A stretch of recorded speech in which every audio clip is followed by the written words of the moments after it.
सोचा है कि आजकल अच्छी बातों का असर क्यों नहीं हो रहा, क्योंकि लिखने वाले और पढ़ने वाले दोनों ही समझते हैं कि ये बात दूसरों के लिए थी, अपनी नजर में हर कोई परफेक्ट है।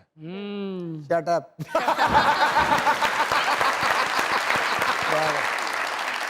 क्या बात है सर, माशाल्लाह। इंज दे बंदे सवेरे सवेरे कचहरियां च जा कहंदे झूठी गवाही 500, झूठी गवाही 500, झूठी गवाही 500। फैसल भाई ਦੇ ਘਰ ਇੰਨੀ ਗੁਰਬਤ ਆ। ਕੱਲ ਨਾ ਇਹਨਾਂ ਦੇ ਛੋਟਾ ਭਰਾ ਉਹਨੂੰ ਹਾਰ ਪਾ ਰਹੇ, ਫਿਰ ਮੂੰਹ ਚੁੰਮ ਰਹੇ। ਮੈਂ ਕਿਹਾ ਇਹ ਕਿੱਥੋਂ ਆਇਆ ਵਾ? ਕਹਿੰਦਾ ਚਾਹ ਦੀ ਪੱਤੀ ਦਾ ਨਾ ਸਾਸ਼ੇ ਲੈ ਕੇ ਆਇਆ। ਅੱਛਾ ਵਾਕਈ? ਹਾਂ। ਮਹਿਬੂਬਾ ਨੂੰ ਕਹਿੰਦੇ ਮੇਰੇ ਆਫਿਸ ਆ ਜੀ। ਉਹ ਕਹਿੰਦੀ ਆਫਿਸ ਕਿੱਥੇ? ਕਹਿੰਦਾ ਗੰਦੇ ਖੂਹਾਂ ਦਾ, ਜਿੱਥੋਂ ਮਰਜ਼ੀ ਪੁੱਛ ਲਈ।